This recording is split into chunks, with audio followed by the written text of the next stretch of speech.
good week so far. Let me show you what I have in mind for today. This is the sketchbook that I'm almost finished. These two paintings here are kind of like similar in some ways. I'm gonna do something today that I sort of want to have this kind of vibe with it. Something cute, happy. I probably can't do like 4-hour stream today. It's probably gonna be between 2 and 3 hours.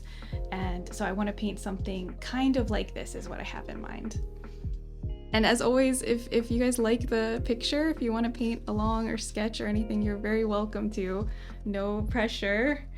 But you can always use the reference picture if you want.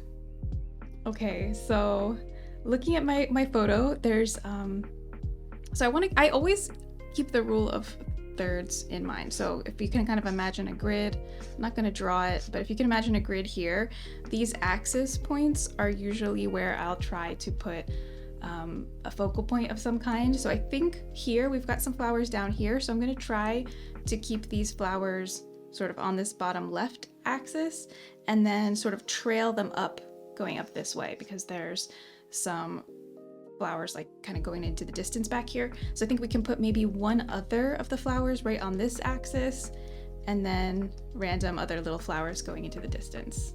That is the plan. And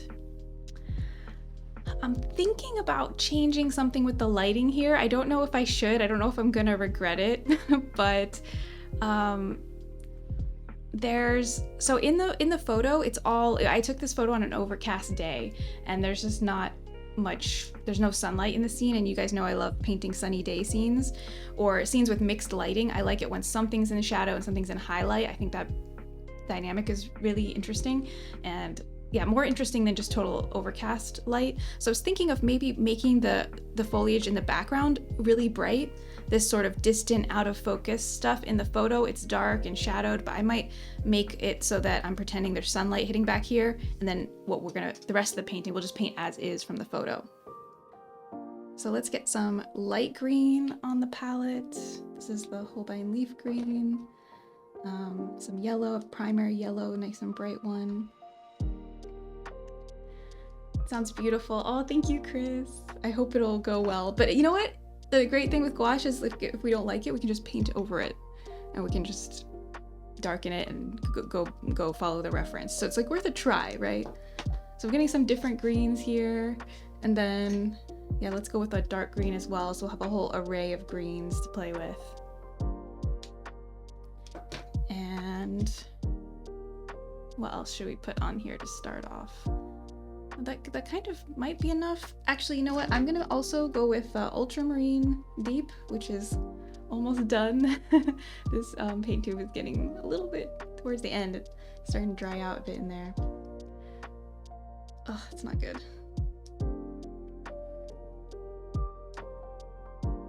They sell things that you can use to like wring out the tubes actually, and like get everything out of them.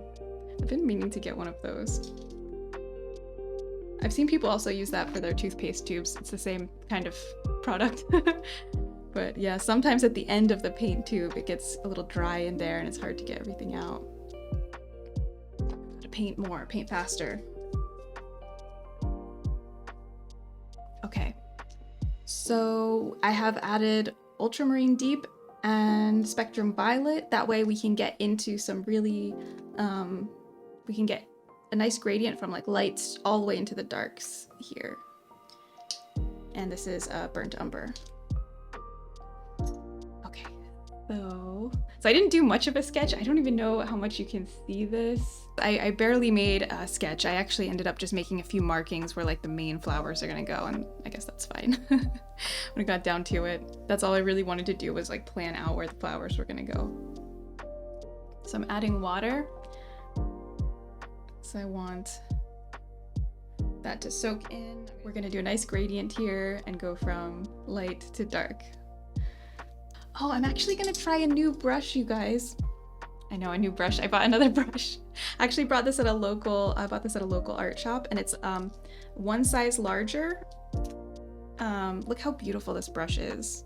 I love new brushes. They always come with such a beautiful point. They have, it's a little bit of like a wax or something that they put on the brushes to make it hold together perfectly like that. Oh, I better hurry up or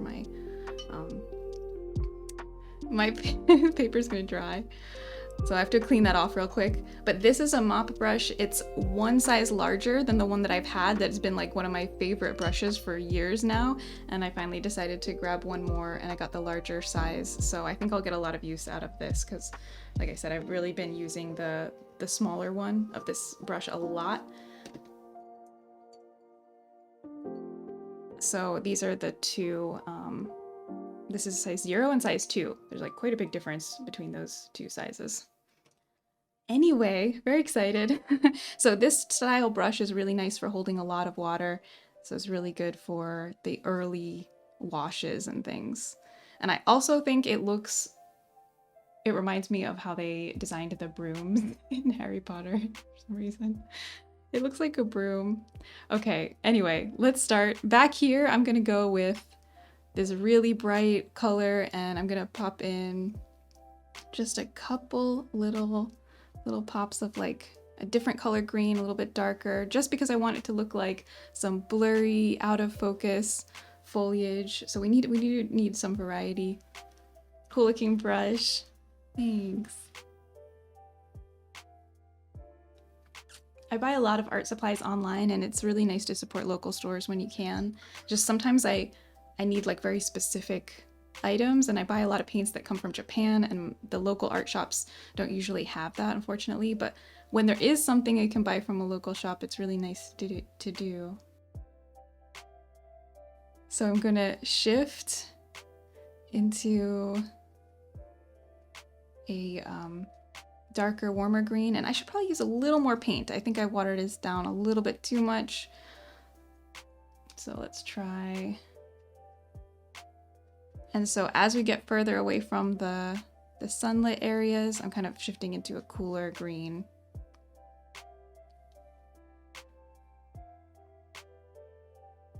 Did you paint the plants on the wall behind you? Yes, I did. Yes, it is a mural. And now I'm adding some ultramarine. We're also gonna go to the spectrum violet and maybe this, I'm not sure if this view is better because you can see the color mixing. So we just want some little dark areas to show depth, sort of in between the plants, those little shadows down there.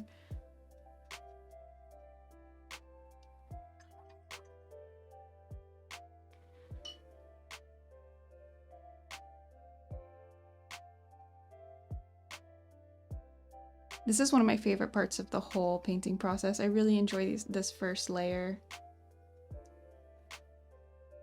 It's just fun seeing all the colors blend together.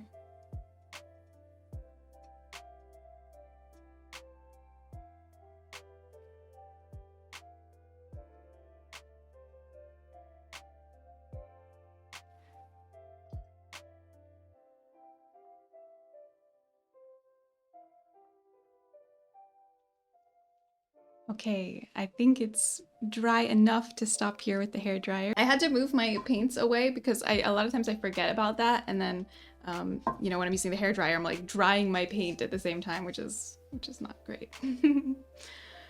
Okay, so we now have a pretty dry page. It's not 100% dry yet because usually it will go back to being perfectly flat and there's still some little curve here, but it's okay. It's dry enough for us to continue. So now I have to just figure out what I'm gonna do next. So I'm overall pretty happy with this. I feel like down here, maybe a little less water would have been better. Some of these areas are a little bit granulated, which there's like a grainy texture. That is not a problem. I actually think those textures are kind of cool. I just do want some areas to be a little bit more like solid down here. Like I want some darker areas. So we'll start layering and we'll work on that. So I think I'm gonna start in the distance here and just put like some little, I wanna keep it loose. So I'm gonna do some little paint strokes like this to do some grasses, kind of coming up over the lighter area.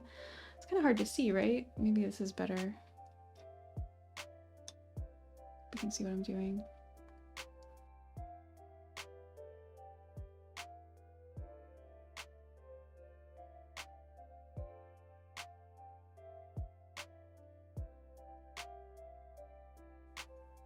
So just trying to bring like this value here up over the lighter area just a little bit.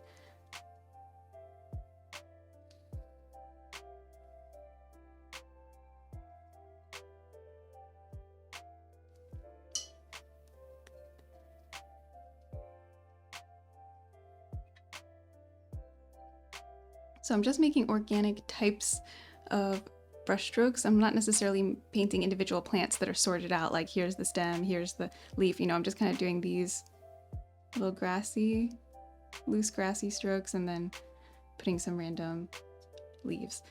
This kind of thing is partly why I love painting foliage, is that you can really go with the flow, especially in this kind of part of the scene where it's like further away and kind of want it to be a little blurry and just almost abstract. I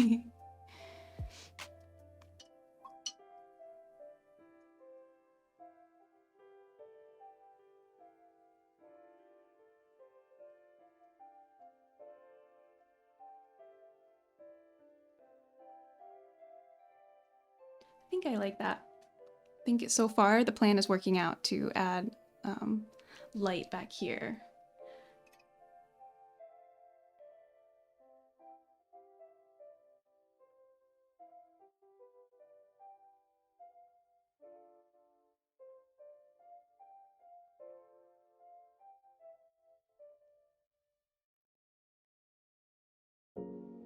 I'm switching brushes because I want some different kinds of brush strokes too. So I'm switching to a large, flat, angled flat brush.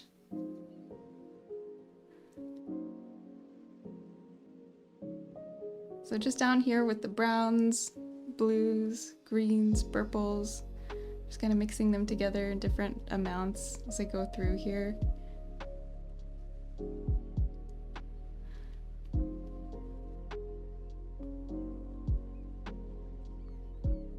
I want this painting to feel fresh, so I don't want it to be like tiny. Okay, there will be tiny details at the end, but what I mean is I still want to be able to see big shapes and big brush strokes in this painting. And that's really hard for some reason. Usually by the end, I've kind of painted over a lot of those things, and you know when something kind of looks more like it was done in a quick sketch and there's a lot of energy to it and you can see the brush strokes, and then other times, you know, you'll do something that's more polished maybe and you spend more time doing tiny little strokes and kind of blending everything in.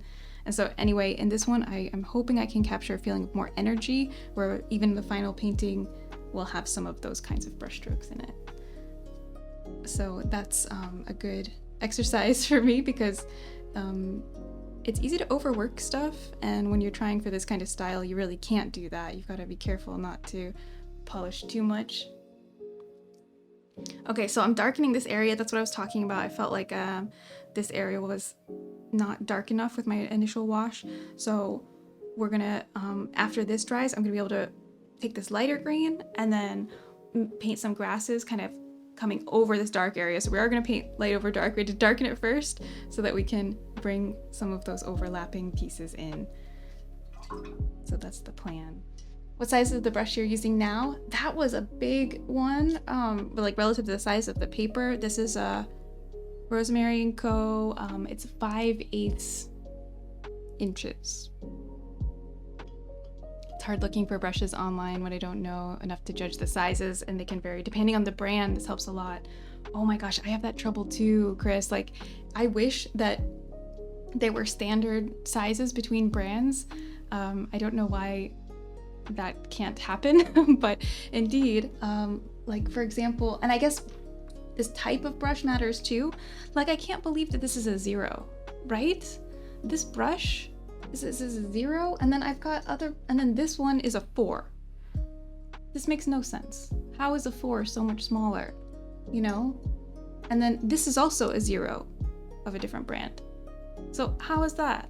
You know? So it's like maybe because it's a mop brush, so it's different, or maybe this brand just does it differently. And this is a size 2, you know? So it's like, it's really indeed very hard to judge when you're shopping online for brushes. A lot of times you can see a ruler, like if you kind of click through the images, a lot of times you'll see a ruler, and that can help. They'll put an actual dimensions there.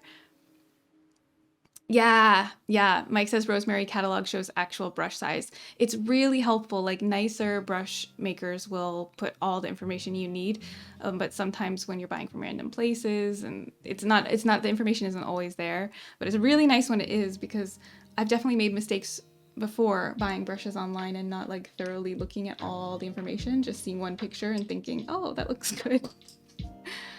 They can be really crazy.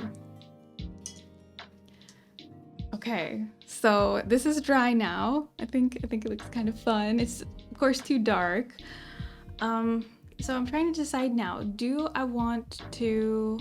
I think I need to put some foliage first before we can do flowers. I think flowers will probably be one of the last things. I'm gonna use a pretty firm round brush for this, I think, and I'm going with the size 8. And yeah, this one's pretty big. I'm not sure if this is going to be too big or not, but I figure I'll try it. We can size down if we need to. But I like to, especially when I'm looking for a more fresh look in my painting, like what we're going for today, I try to work with bigger brushes, because that kind of helps you not to get too like little details. It kind of keeps you making broad strokes. So I added some white here because I want this, I gotta mix a color like this one here. So this is too bluish, I think. Let's see. Oh, that looks pretty close.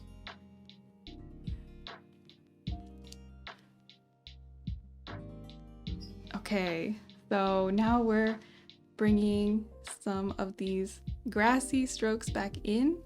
And I'm trying to hold my brush like a little bit higher up and just keep things loose, instead of like the really detailed little kind of way that I'll hold it when I'm doing tiny details, more like a pencil when I do that. But this I'm trying to hold up here, keep it loose, and be able to do like scribbly kind of brush strokes.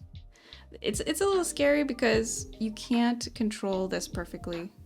So sometimes I make brush strokes and I'm just like, oh, like I'll just paint something and be like, oh, that was rough. That was not what I wanted. You know, you can only have so much control like this, but the look of the brush stroke and like the energy you can get into it is different. And I feel like with practice, you know, I'll eventually get more control and also be able to paint this way, I hope. So it's just something to think about. If you're having trouble loosening up, it could partially be having to do with how you're holding the brush. There are certain grips that like make it really hard to paint loosely. Gonna mix a little darker version as we get down here. Oh, and look, my brush kind of split a little bit there. That was cool. Yeah, look at that. Can you see that? Oh, this is the one I was looking for. My brush, see the shape of it? I made these kind of brush strokes. Oops. All right, that's cool.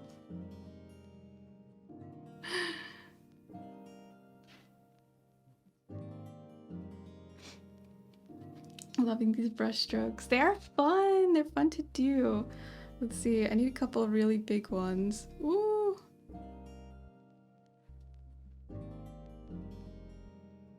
Maybe I should have done a little more something back here first. I wonder.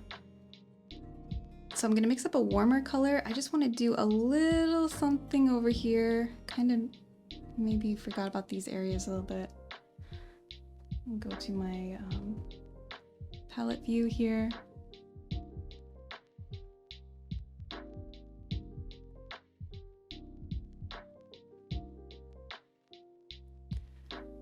I think it could be fun to put some browns, different colors.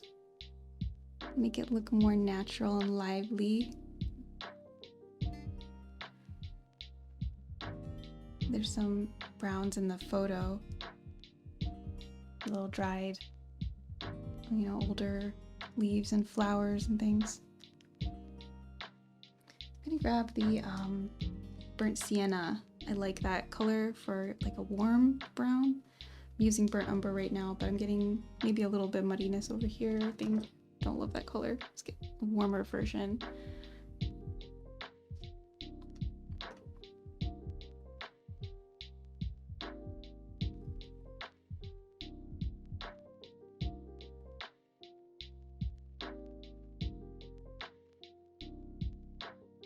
There we go.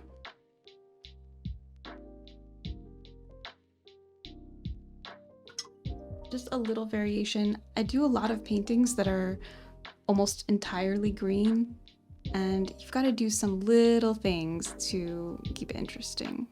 It doesn't have to be much, but just a little bit of browns, a little bit of purple. Beep beep. Hi, second man.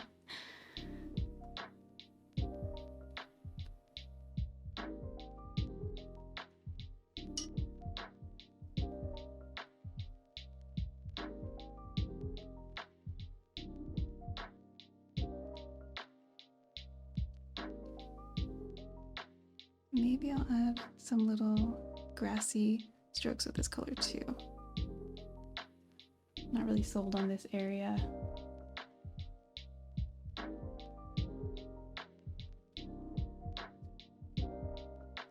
Yeah, I'm looking forward to painting the flowers. That will be one of the final things, because I want to paint right now the grasses underneath. I think it'll be easier to paint them without having to like paint around the flowers and stuff, because technically you could definitely do that. There's no rules about it. So I'm using a darker color with a little bit more blue, and let's see if you can see this here. I'm trying to go to the base of these grasses and just kind of make a little shadow on them, so it kind of looks like they're coming out of that dark area.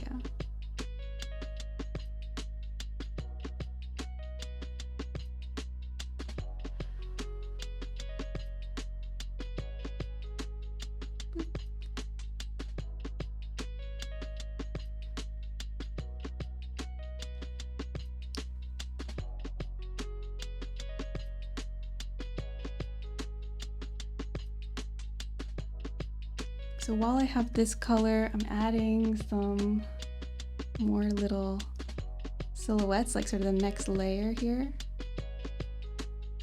Oh, I painted over that one grass I didn't want to. That's okay though, because we can just paint over it again.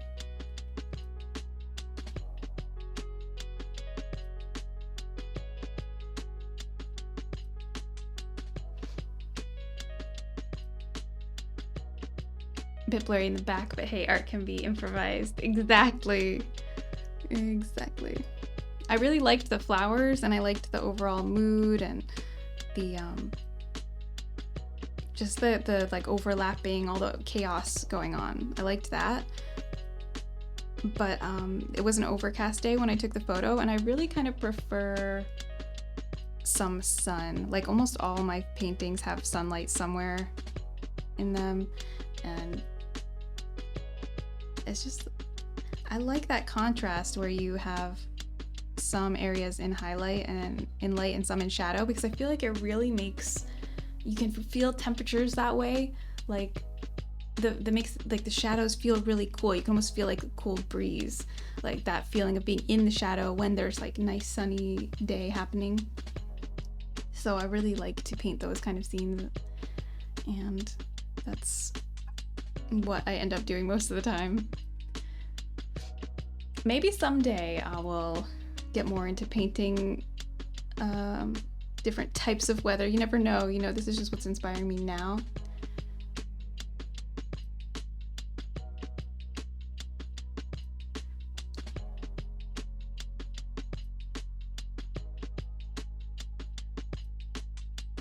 All right, I've been painting with the dark color for a while. I feel like it's soon time to get back to a lighter color, so I kind of go in between them. I just want to add some little shadow areas that are not exactly like shaped like a grass or something. I just want to add like some little dots, because this kind of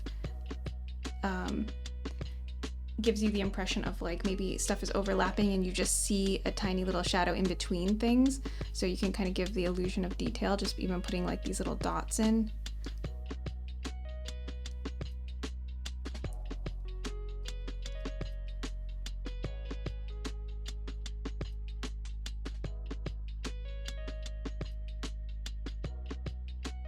I don't know what I'm gonna do in this area. I don't want to totally cover this in with dark. I think I would regret that, so I'm not sure exactly where we're going there. Okay, so there's some stuff that needs to dry.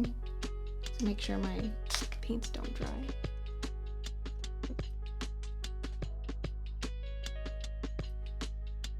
So I think I'm going to mix a color similar to the one that I'm using for these grasses here, and maybe a little bit more of a yellow version of that.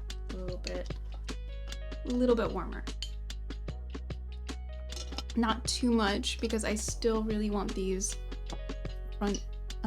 grasses in front to feel cool. But I want some variety to make it feel more natural. So let's try this. And maybe, I'm looking at the photo, maybe I can paint some, there's like different shapes and different kinds of plants. So there's some like little buds and things. So I'm gonna start with just a few grasses, and then we'll try to paint some different shapes.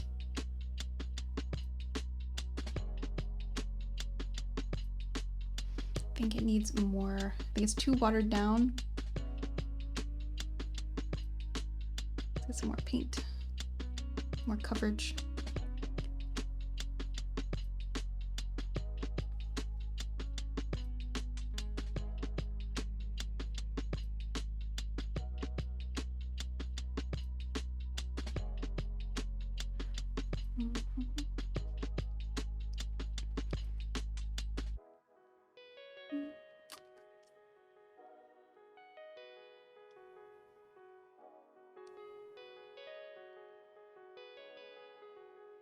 And then maybe up here.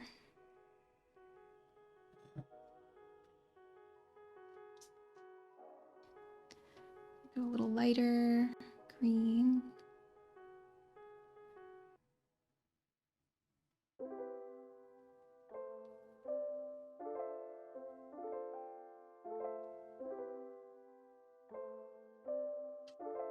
Okay, I think I might need to dry this before I can add more. We've been moving pretty quickly on this one. Sometimes as I paint, there's enough time for things to dry by the time I move around and want to paint something new there, but I feel like there's one last thing I can do, and then we'll see if we need to dry it. So the paint strokes that I just added, I want to do the same thing I did to the others and put a little bit of like darker shadow on the base of those paint strokes. So I'm just try to mix up darker version, that color, and then just kind of meet up into that grass. It just looks so much more, there's so much more dimension. Just putting a little shadow at the bottom.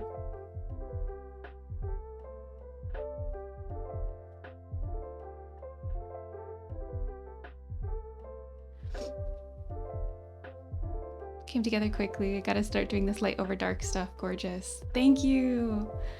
I really do think light over dark is a time saver. It really is. I feel like it's amazing because your brain just assumes all this stuff in the shadows. It's just like, oh, I see some of these, and yeah, I feel like it fills in so much, which is really cool. All right.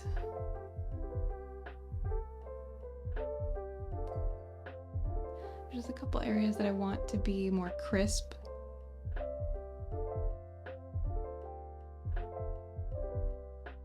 and defined. I'm just gonna add that shadow, let that dry. That should clear it up, I think.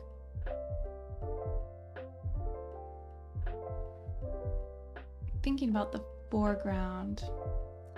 I think I'm gonna switch to a smaller brush finally. Lithea, been working and watching your stream a bit. Love how it progresses. Thanks again for making the Ghibli inspired brush set. They're beautiful.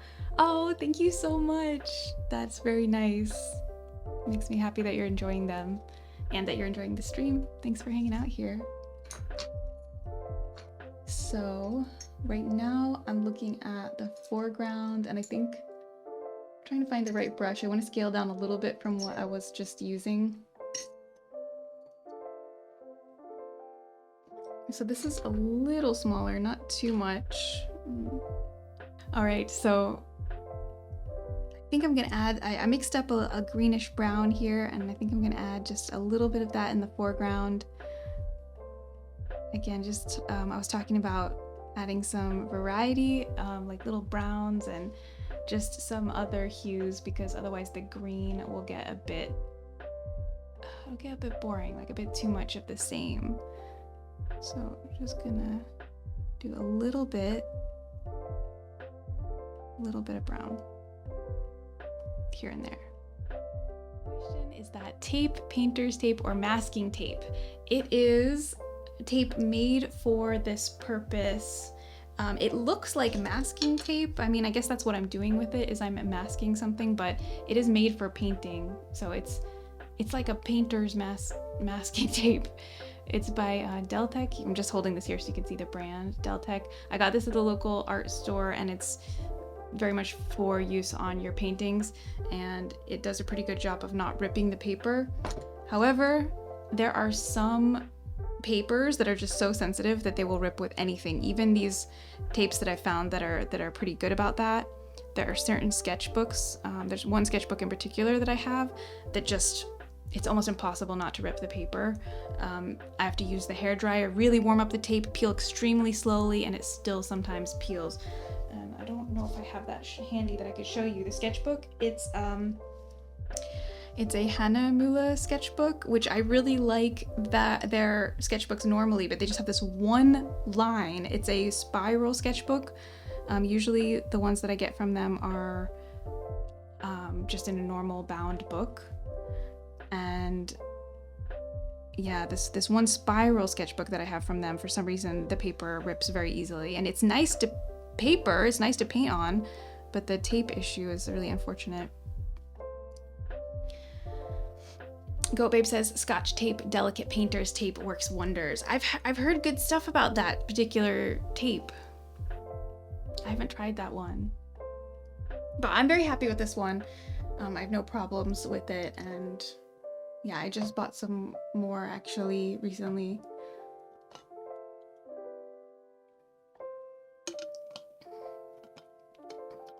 Mike says tape has to be smooth surface so that the paint cannot get underneath.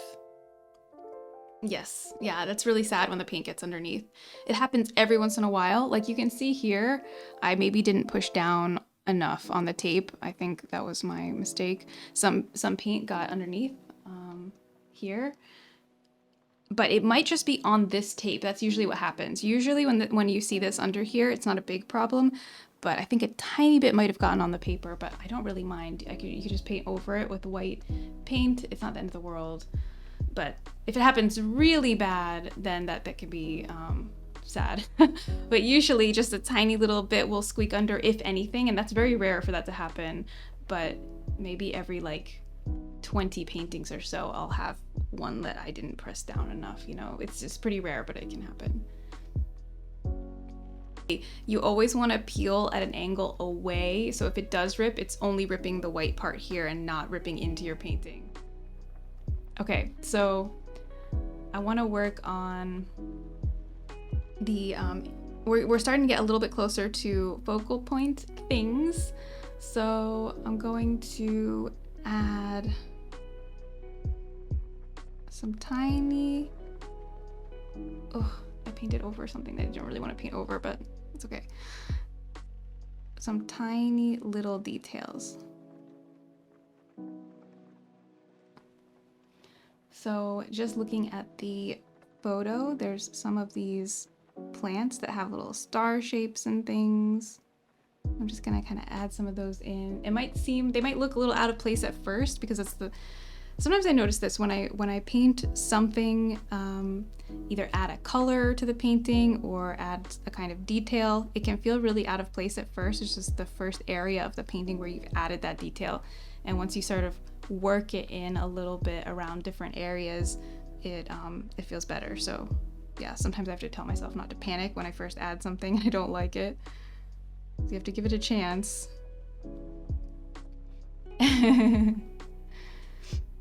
All right, so I think I'm gonna do zoom view for a bit. I think for what I'm working on now it might be easier.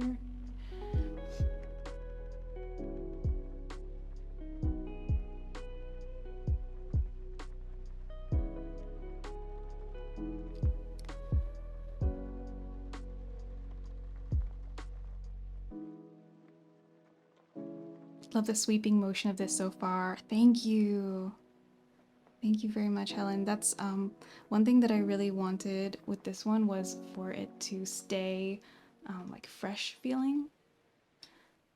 So I'm trying to keep a relatively larger brush strokes and try to keep some motion in this one.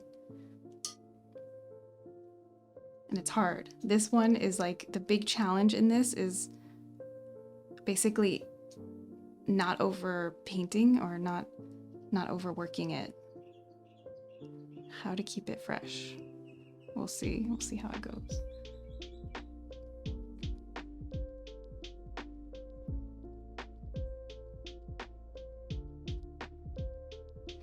You're so good at keeping the colors crisp and not muddy. Oh, thank you. So I forget which artist I originally heard talking about this. I think maybe it's an idea I've encountered a few times, but I heard someone point out that muddy colors are often muddy values instead. And once I started paying attention to that, I really found it to be true. So I just want to pass that idea along. It seems like it's really true. A lot of times if your colors are looking muddy, it's not necessarily that there's something wrong with the hue so much as the light or darkness amount of that color, and then corresponding with the things around it. Oh, thanks, Helen. Let's see, I should probably back up here.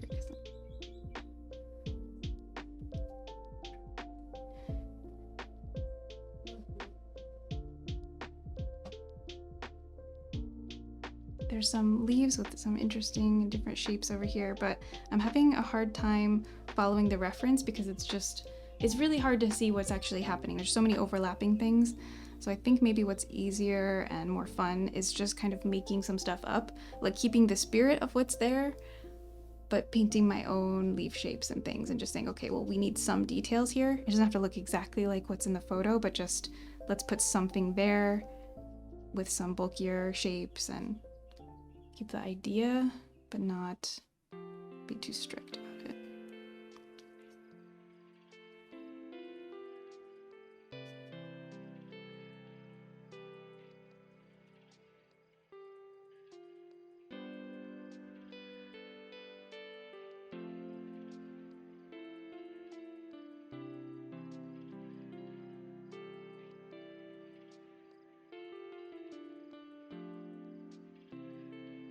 So I'm going again with the darker color at the base of the grasses.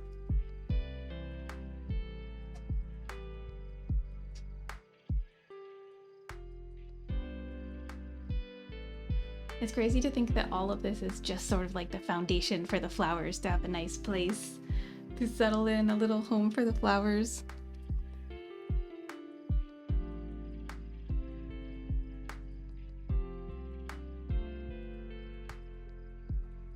We're gonna add some flowers soon, so right now I'm just kind of like, I think I'm trying to work out some areas that aren't super high contrast. Like I've added a lot of these grasses, so there's a lot of like sort of striping, high contrast striping effect, and so I want to maybe So I'm trying to add more in a sense to block out some of the dark so that it's not such high contrast everywhere. Oof. I don't want to overwork it, but I do feel like I need to add a little bit more. So that's my struggle currently. And then we're gonna add flowers on top. So I'm trying to add something down here to like, I feel like this is ended too much at a point. I kind of want to round it out a little bit here so it kind of keeps our eye going up. Maybe a little spiral. So I'm mixing up a lighter color. I want to get something close to what I originally used here. I'm not sure if I have it. Let me grab my test sheet. My test sheet probably needs a new test sheet soon. But isn't it cute? I kind of love this. Here, do we have more room on this side? Not really. Anyway, that's fine. Let's go a little bit lighter.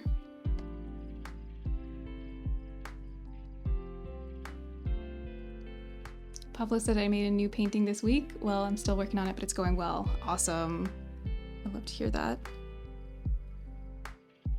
I'm glad it's going well. Okay, I think I got the color. So I'm trying to match this color because I really think it that bright highlight at the very top of the curve of the grass looks nice. So for example, these grasses that are like coming here and bending, oh, it suddenly feels really bright. Maybe it's too bright after all. Oopsie. These grasses that are bending, it's nice at the point of the bend where you might see a highlight reflecting or something to add that detail. Just makes them look a little shiny. We need shiny grasses, well-conditioned grasses. Aren't the highlights satisfying though? You guys, it's a lot of fun to put highlights on things. Gotta be careful I don't put too many. Whee.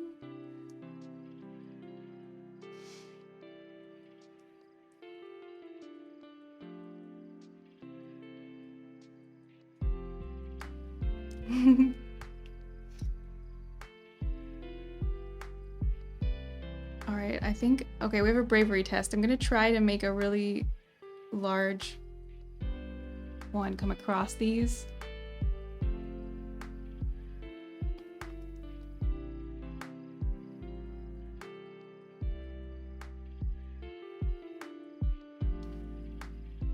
Okay. We can work with it.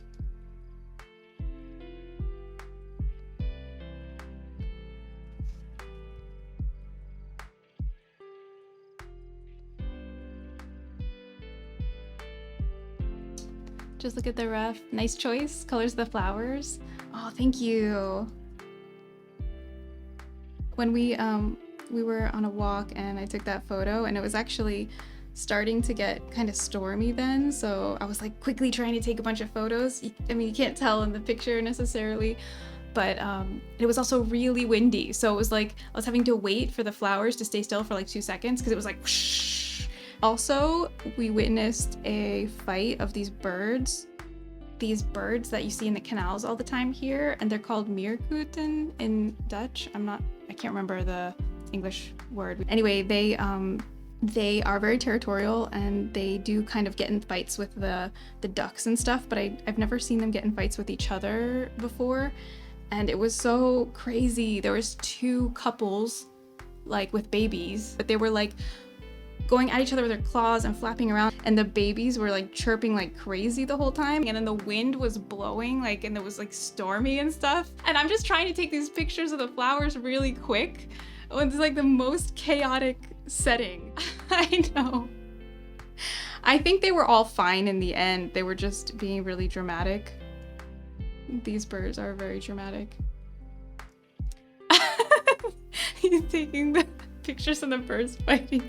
It was so crazy. I've never seen them do that before.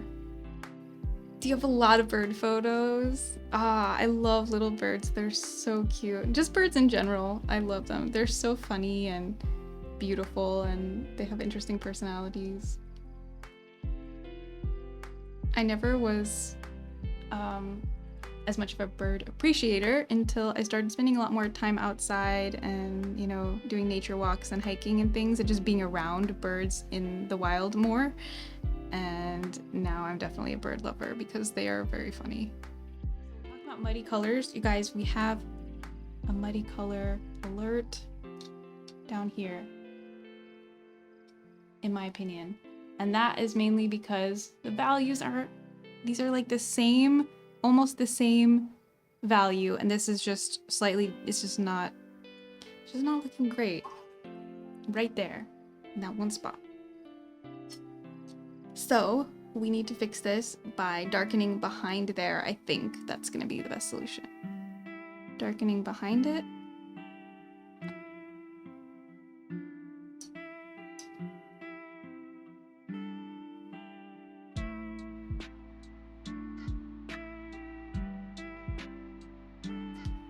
We can do that over here too.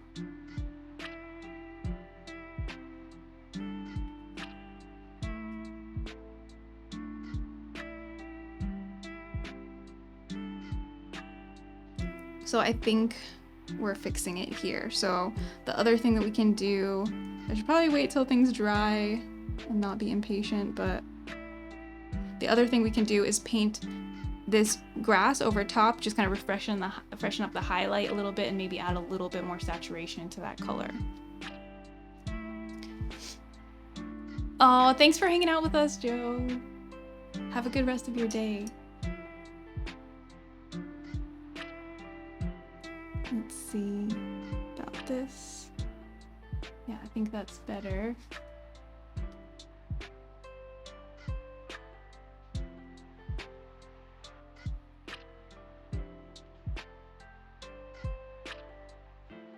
So when that dries, I might do one more like pass cleaning stuff up. I just don't want to get too want to overwork it while things are wet there. I just want to darken a couple areas and get a nice crisp shadow there.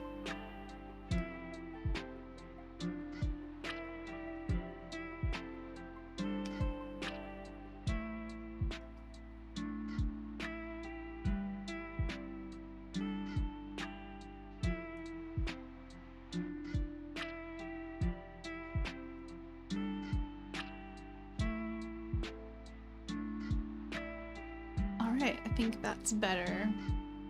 Also, there's something maybe a little bit odd happening here with the circle, and like the end of this is just ending in that circle. You know what I mean? It's like kind of attracting attention too much there. So let's see. I might need to just make that less of a bullseye kind of situation.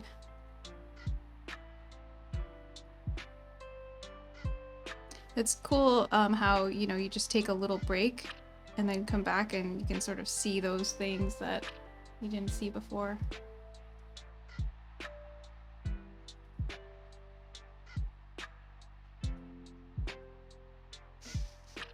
Okay. So, what are we gonna do next? Well, we're gonna soon work on the flowers. Maybe it's time to start mixing up some paint for that. Finally. Okay, I'm gonna keep these colors wet and we're gonna grab the magenta. I love this color. Had this tube for a while. A little bit goes a long way. It's like you didn't see it before, but you see it now. Exactly. So taking breaks is good. We've got some magenta and we have already some purple on the palette. Gonna add some white.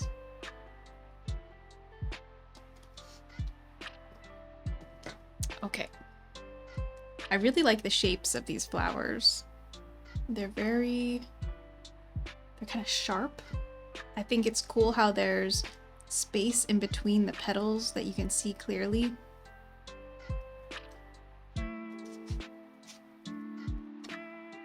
I'm just gonna look at this color.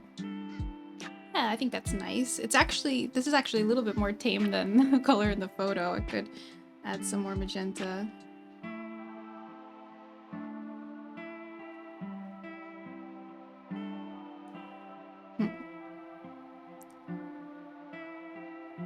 To see what color we like. Because we don't have to do anything just because it's in the photo. We're gonna put 2 flowers here. I'm a little scared. I think what will help me is to kind of put the center dot of the flower. And then... So where do we want the flowers to be? Originally here. It's like, I have to think about what do we want the flowers to cover and not cover. I know, I wish I could do it on a separate layer. It's like, do I want it to cover this? I don't think so. I think then we lose like the swirly effect. So we've got to keep the flower here. All right, so the center of one, I'm just gonna put it there. And the other one, maybe here. Let's just try it. And then there's 5 petals. There's a little bit of foreshortening. So the bottom petals are going to look maybe a little bit more squished, and the top petals are going to be a little bit more elongated.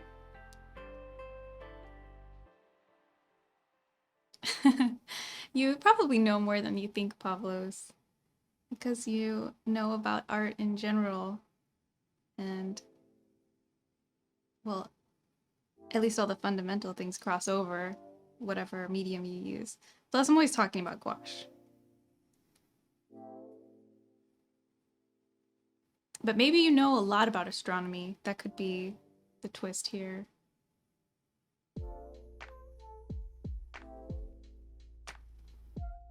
I'm trying to leave space in between petals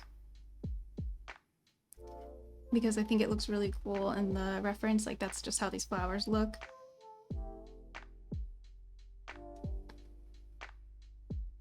I'm gonna have trouble fitting in 2 more petals. Exactly! You need to start painting on the traditional animation cells. You can move the flowers anywhere. So that would be fun to try sometime, because I think if I used like vellum or something and then painted on it with maybe acrylic gouache, I don't know. I'll have to look into how I could actually do that, because I don't know about that. But that would have been so fun to try, because I could have tried it, just moved them around, just decided what I wanted to do. Also, I could have taken a photo and like digitally tested it. You know, if you're working on something really important, and you could take those extra steps. You know, I'm just doing a quick fun painting here, so I'm just gonna do my best, and if it turns out not to be the optimal placement, then I'll just learn from that and, I don't know, try to choose better next time, but not gonna obsess about it. Okay, so there's the base of one flower, and in the photo, this flower kind of goes behind another one. So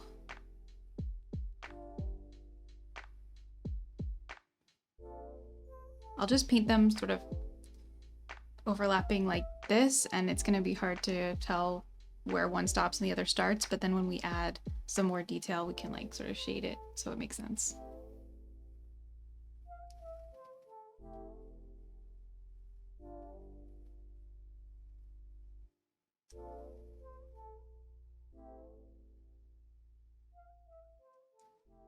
So I made the flowers a little bit small, I think. I'm not sure.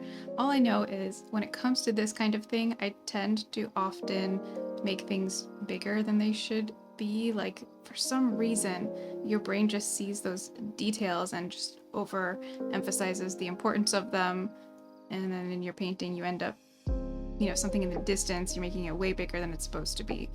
So I thought with these flowers that I would start small. You can always like sort of, you know, thicken them. You can always like make the petals longer or something if you want to take up more space, but I was worried that I was going to make them too big in the setting.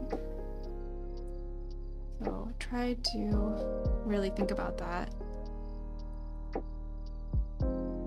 I think the size is okay. But negative space is important. I want, you know, they're very like pointy petals, they point out into the scene, and if they were too big and there wasn't enough space around them, I feel like it wouldn't feel as nice. So we want space around them. Now we're gonna add another flower up here somewhere. And I'm maybe even more scared about this one because this area is like my favorite area of the painting. So maybe down here, maybe they can sort of point toward the flower. I don't know if that's too obvious, but there seems to be like a nice little space right here to put it.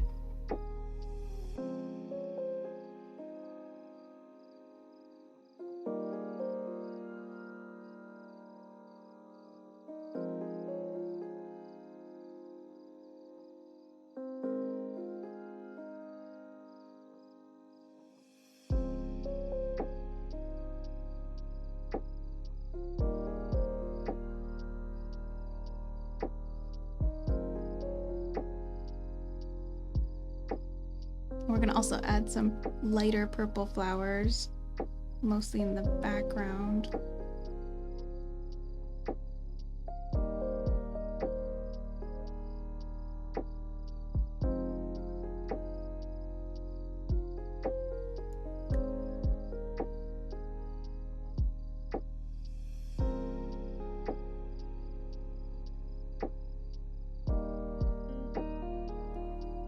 So we're gonna let that dry and then we can paint on top. And I think it's gonna be really fun to do like that darker center, some lighter highlights. Nice and dainty. Placement is very nice too. Thank you, Chris. Whew, I'm glad you think so. Thank you, Helen. I think the only thing I would like to do if this was digital is I would like twist this flower sort of looking outward, you know what I mean? And if it was looking up towards the sun, I think that'd be better. I think maybe I can make some changes to the leaf shapes. I might lose some of the space in between, but I think I can make it look more like it's going in that direction. At least not as, like, I can change it so it's not aiming quite as far out of the composition. So there's a couple pink flowers in the distance and purple flowers. So I do think it's nice to put those couple of pink ones to really like make it feel like these are going into the distance. So I'm gonna get a little bit more magenta and maybe the tiniest bit of purple and make them feel a little bit more shaded maybe. And we're also gonna have sort of a side view. So we're gonna see the petals, but kind of like that.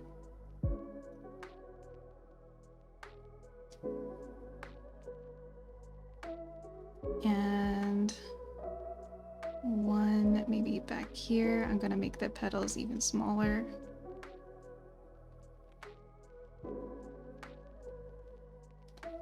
I feel like they're getting further and further away.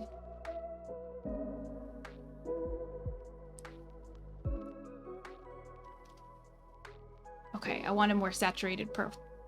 I'm gonna add some more white. All right, here, I'll show you my mixing. So I'm doing a light purple up here, just the white and spectrum violet, and maybe a little bit of magenta was still on my brush. So that's how we're coming up with this color. All right, I'm going to add some more purple flowers up here. We're gonna be brave, let's do it.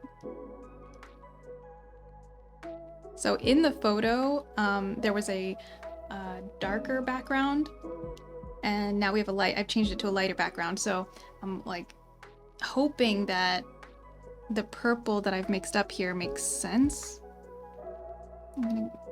But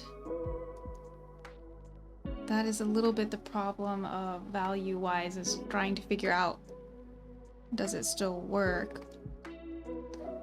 The purple flowers are definitely gonna stand out a little bit less here because there's not a lot of contrast like there is in the photo, but maybe that's okay, you know? I don't think it's a big problem. We don't really want our eyes stuck back here anyway. We want focal point to be here, so I think if these flowers are just kind of in the background without as much high contrast, that's probably okay. Oh, cool, Alessandra. I'm going to Georgia. That is where my mom and my sister live, and I'm going to meet my new baby niece. My sister had a baby. She's gonna be getting close to 3 months old. So I'm excited to finally meet her. I'm originally from the US, so my whole family is still living there, and I try to visit them as much as I can, but it's still been over a year, so it feels like a long time. Not going to Florida. Nope. My dad lives in Florida still, but he's coming up to Georgia, so that works out really nicely for me. So I don't have to travel all around the country to see everyone.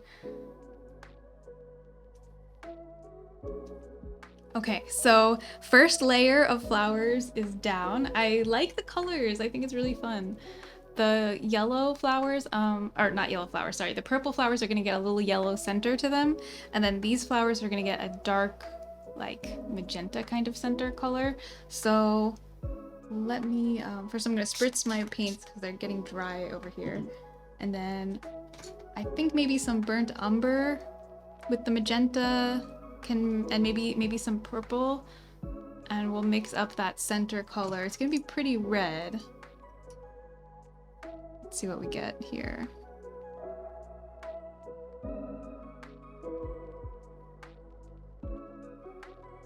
It's really dark. I'm almost thinking of adding black, which I don't usually do, but occasionally it's needed. Well, I think that's gonna be maybe dark enough. All right, let's try this color. Okay, so we have the center.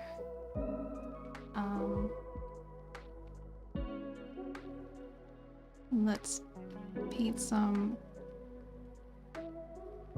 like striping, kind of reaching out into the petals.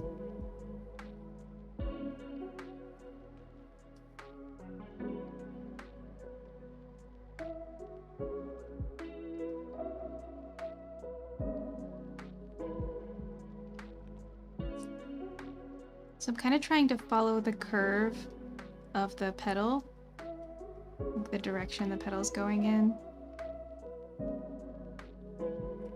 It's a little hard. Make these tiny lines.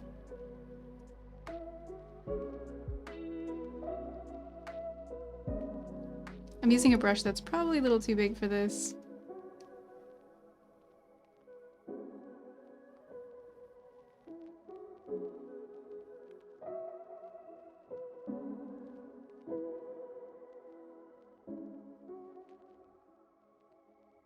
All right. In the distance, I'll add those little centers too. I want to try maybe adding a highlight, and I wonder if I should have done this first. I mean, it's not going to make too much of a difference either way, but I'm going to try with this magenta and the white. If I can make a little bit of a lighter color pink just for like the outer edge of the flower.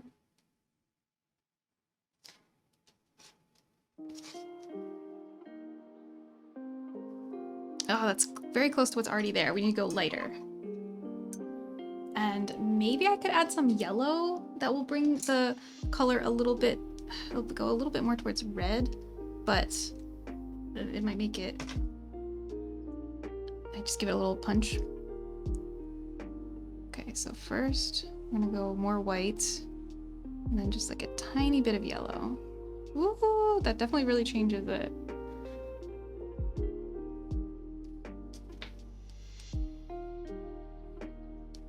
I'm like running out of space over here on my palette. Okay. Let's test this color. I think it's getting closer, but it might not be there just yet. Can you even see that? Because it's glaring. Yeah. I think I'll try it. I think I'll try it, and then if we need to do like another layer, we can do that. So, okay. Try around the edge.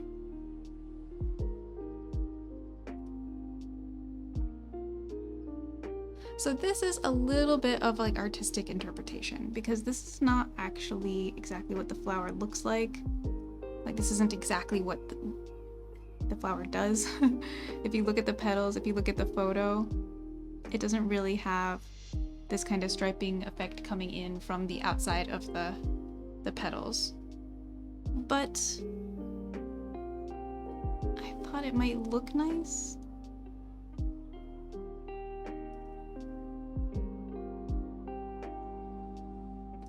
So we're trying it.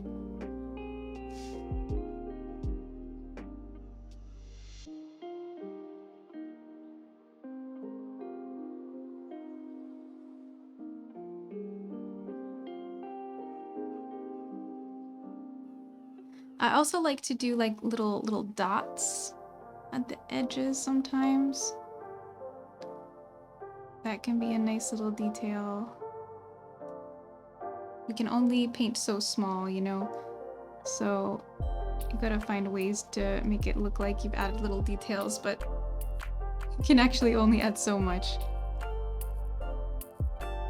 My cat is very interested in your paintbrush. That is so cute. Oh, I love cats. I'm happy if I can provide any cat entertainment. So for this flower here, I'm gonna tone down the color just a little bit. It's like I do think it needs highlights, and I do think the edges, it's nice if they can pop a little bit.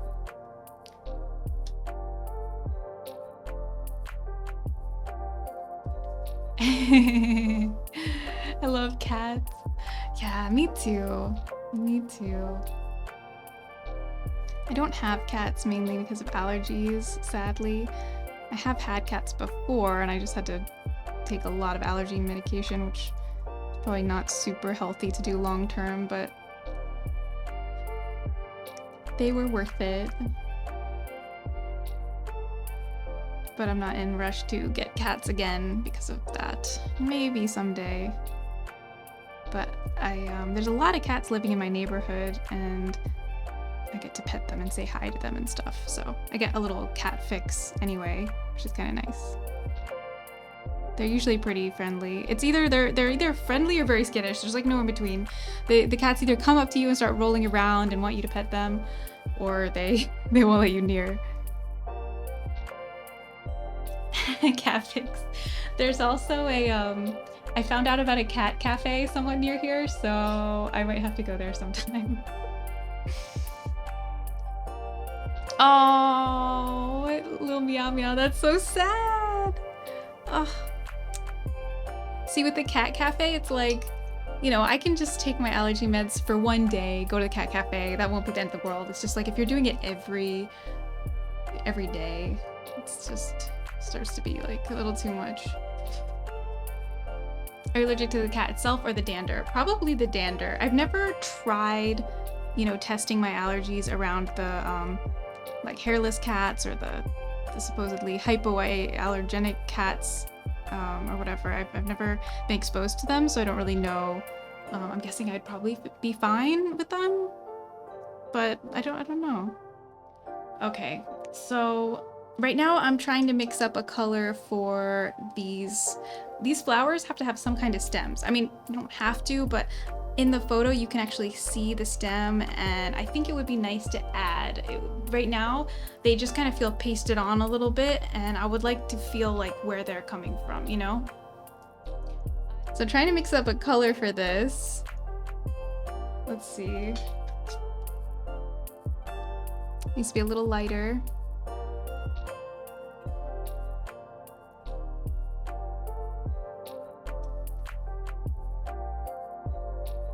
Okay. Feels pretty bright. You know, I don't really like that location. I think I'm gonna paint over that and try again.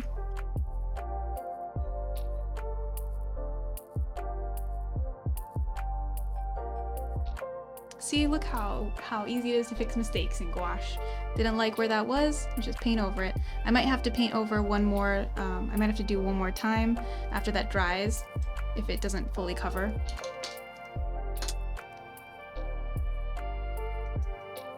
Okay, so let's try that again. It was too low. I feel like we need to come this way with it.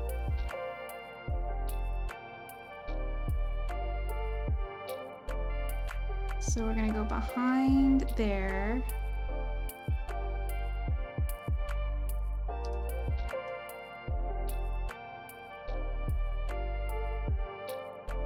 And then I'm gonna get a darker color.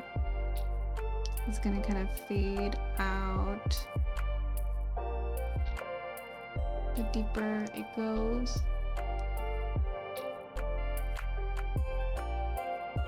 Okay, it's not perfect, but I think it'll work, and especially if we add some little things kind of overlapping. I think it can work. All right, so I'm adding a little shadow to the purple flowers.